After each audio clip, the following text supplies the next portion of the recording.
एक अड़े शहर की कहानी जैसी तारीख़ हज़ारों साल पुरानी। इन शहर ते 8 हुक्मराननि हुकूमत कई, जै सरज़मीन ते कदें मुगलिया सल्तनत भी कायम हुई। सन 1955 जो दौर हो जॾहिं ही आज़ाद रियासत हुकूमत पाकिस्तान में शामिल थी ऐं अॼु उहा रियासत खैरपुर ज़िलो जे नाले सां मशहूर आहे। सिंध सूबे जो अहम ऐं तारीख़ी ज़िलो खैरपुर मीरस, जंहिंजे बारे में अॼु असां तव्हांखे ॿुधाईंदासीं। 1743 जो दौर हुयो जॾहिं मीर फ़तेह अली ख़ान पूरी सिंध खे फ़तेह कयो ऐं 72 सालनि ताईं मीर ख़ानदान जी हुकूमत सिंध में क़ाइमु रही। मीर फ़तेह अली ख़ान जे भाइटे मीर सुराब अली ख़ान टालपुर हिकु नंढड़ो शहर आबाद कयो, जंहिंजो शुरूआती नालो बुरहान ख़ान रखियो वियो। उन शहर आहिस्ता आहिस्ता तरक़ी कई ऐं अॻिते उन जो नालो खैरपुर पियो। हिते हुक्मराननि जी दिलचस्पी हुअण सबबि उन वक़्तु खैरपुर खे अमीर तरीन शहर ॼातो वेंदो हुयो।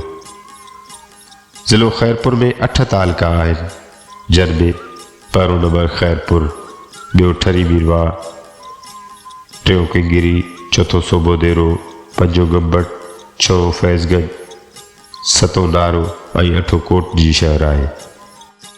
खैरपुर तारीख़ी शहर हुअण सां गॾोगॾु तरक़ी याफ़्ता शहर आहे। हिते तरक़ी सां गॾु तहज़ीबूं पिणु आहिनि।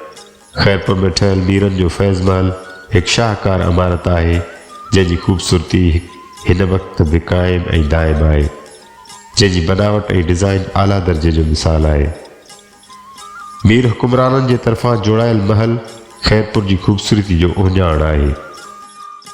खैरपुर जे मशहूर तारीख़ी जॻहुनि में फैज़ महल, कोटड़ी जी क़िलो, शीश महल।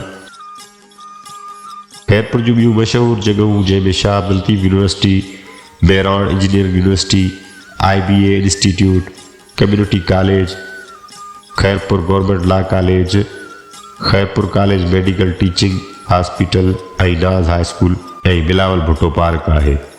ज़राइत जे हवाले सां खैरपुर तमामु बहितरीनु ज़िलो आहे। हिते कणिक, केला, कप ऐं ॿिया मुख़्तलिफ़ फ़सुल पोखिया वेंदा आहिनि। खैरपुर खे खजनि जो बादशाह सॾियो वेंदो आहे। खैरपुर दुनिया में खजनि जी हिकु वॾी मार्केट आहे। हिते हज़ारे लखे एकड़नि ते खजीअ जा वण पोखियल आहिनि। उन्हनि मां मिलंदड़ फल जंहिंमें खारकूं, छुहारा, जेकी समूरी दुनिया में मोकिलिया वेंदा आहिनि, तमामु घणा मशहूरु आहिनि। हर साल 5 खां 7 लख मज़दूर हिते रोज़गार हासिलु कंदा आहिनि। सॼी दुनिया में खैरपुर खजूर वारी खैरपुर जे नाले सां मशहूरु आहे। जेकॾहिं तव्हां नेशनल हाईवे या ट्रेन रस्ते सफ़र कयो हूंदो त खैरपुर जे खजीअ जे वणनि जूं कतारूं तव्हांखे नज़र ज़रूरु आयूं हूंदियूं। ज़िलो खैरपुर हिकु ख़ूबसूरत इलाइक़ो आहे। हितां जा ज़्यादातर माण्हू पढ़ियल लिखियल आहिनि। हाणे ॾींदा इजाज़त, वरी कंहिं ॿिए प्रोग्राम में मिलंदासीं। अल्लाह भाई।